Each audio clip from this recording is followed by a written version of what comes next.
I moved here to New York from Canada in September 1983.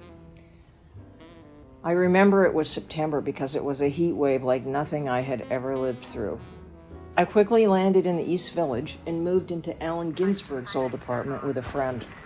In those days, it was a high-crime, drugged-out, deserted ghetto, but the apartment was cheap and I was still going to college. If ever there was a time and place to photograph, that was surely it. I was studying painting at school, and on my time off I was out shooting with my little Canon AE1. Carrying a camera around in those days, in that neighborhood, was dangerous. People got held up and robbed for much less than a camera, but I did the best I could. But time goes by and life changes. The internet arrived in almost every home in America, and the visual revolution began. All of a sudden, we could log onto any device in our home and we could see what life was like in Africa, or Greece, or Brazil, while we drank our morning coffee. And the need to make prints disappeared almost overnight. Next up was the phone with a camera. Nothing has disrupted the world of photography quicker or more than the phone camera. Life has never been as documented or as demystified as it is right now. Suddenly, every breakfast, every new pair of shoes, and every lover was online for the world to see, every minute of every day. Cameras and phones got more and more capable of doing everything automatically, anticipating our vision for us, and the old skills required to get a decent photograph were just no longer needed. But even so, I'm often asked what cameras I use. I jumped into the digital world and eventually landed on a Canon 5D. That was a great camera for a while until I had a back injury and could no longer carry it around. Cameras were large and very heavy back in the day. I bought a tiny Sony RX100 that fit into my shirt pocket.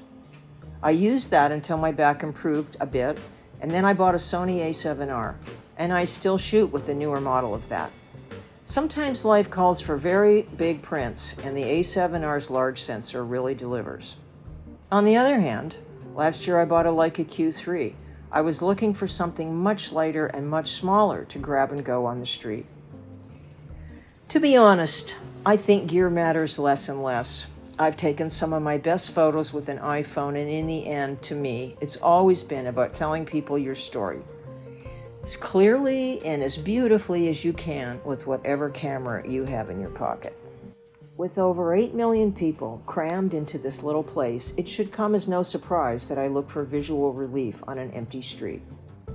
That's usually going to be a night photo because that's when most of the people have gone home. Even during COVID, when I would go out late at night when places were extra deserted, the people were gone, but their energy somehow remained. Something beautiful happens to New York City at night. The grime and grunge of daytime disappears and things start to sparkle. The old red bricks glow in a street light, and little windows with lacy curtains light up yellow here and there. And as romantic as all that is to me, I also understand that every photo is not for everybody. No one has ever bought one of my photographs to match their sofa. Either you fall in love with moonlight on a garbage bag, or you don't, and you keep moving. That said, every once in a while, there is nothing that describes a place more viscerally than a photo of a crowded street in Chinatown. It remains one of my favorite neighborhoods. T-shirts, smelly fish, fake handbags, curbside vendors, vegetable stands with exotic stuff that I've never seen before in my life anywhere. I think my photos from there would not be that different than Gary Winogrand's or Helen Levitt's because that neighborhood has been so slow to change. The visuals are only marginally different than they were, say, 50 years ago. You go down there and you'll see what I'm talking about.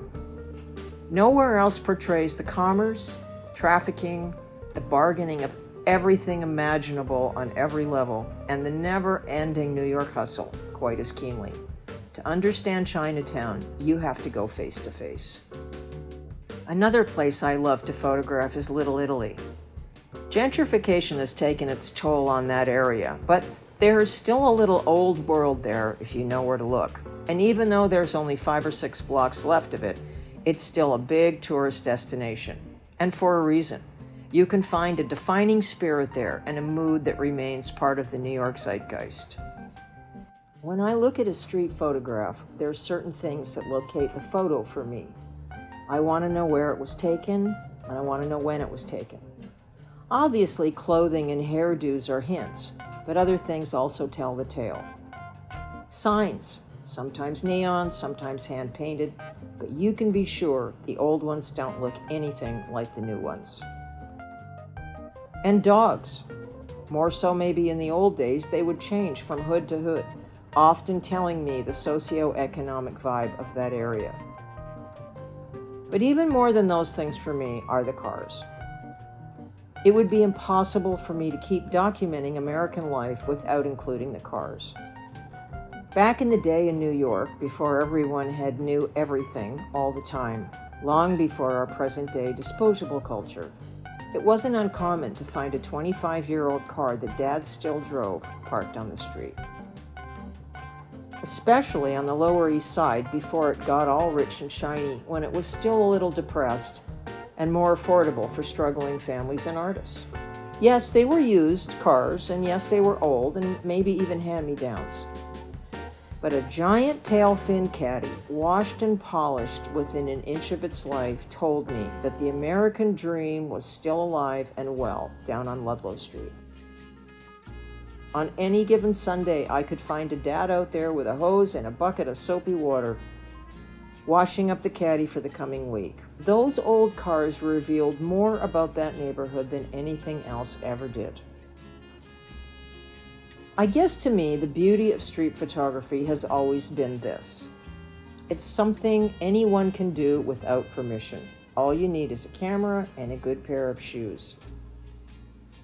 Of course, being available to everybody, there's going to be an upside and a downside to that.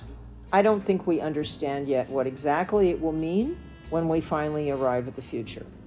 But one thing I do know for sure, photographs are becoming less and less of a commodity and more of a language. Not that different really than hieroglyphics or cave drawings.